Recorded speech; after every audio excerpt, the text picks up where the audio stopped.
So go back to the scene, and then we need to add more game objects so we can handle this. So we're gonna add another. Actually, instead of adding another text object, I'm just gonna duplicate this. Right-click duplicate, or you can just press Control D.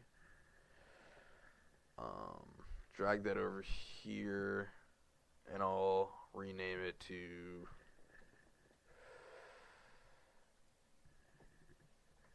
clicker text.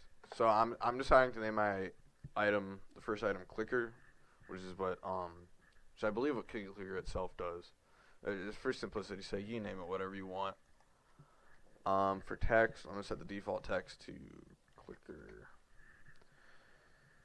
So clickers actually. This will. So after this, we'll see how many clickers we have. And then we also need to add another button to buy the clickers themselves. So I'll simply duplicate that button, clicker button, and clicker text. Alright, and then you can drag that over. Oh, alright, yeah, another thing.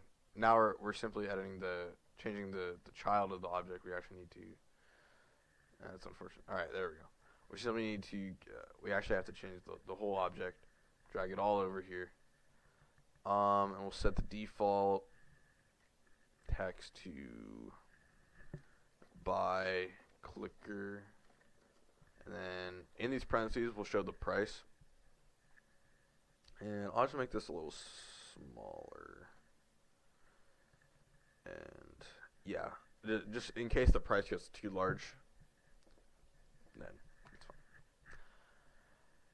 Okay, another thing we need to add is another text object to handle how many cookies per second we're making. So are in CPS text, CPS simply saying cookies per second, how many cookies we're automatically making every second. So I'll say we'll start with 0 CPS, and I'm gonna make this a little bigger just for design's sake. Alright, so we have everything we need in terms of the UI in place. So now we need to go back to the script and add the code we need to handle item creation itself. Alright, so back in the same script, we're actually going to start by going up here, and we're going to make a struct for items. And for the sake of this tutorial, I'm only going to do the one item, but if you wanted to add more items, this is to make it simpler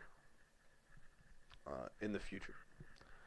And all a struct is basically a miniature class. So we're going to add our instance variables.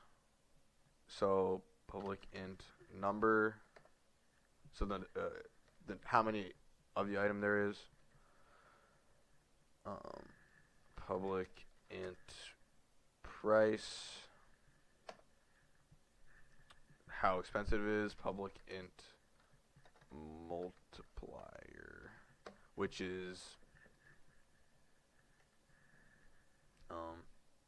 simply how many CPS it has. So we're actually, I'm going to change that to CPS for simplicity's sake. Okay. So in our constructor, public item, I'm gonna do some shorthand. So int p for the price, and float c for the CPS. We don't need to add a number to our constructor since it's gonna start at 0. So price is equal to p. CPS is equal to C, and number is equal to 0 to start. So now we have our item struct set up, and now we can use this in our code.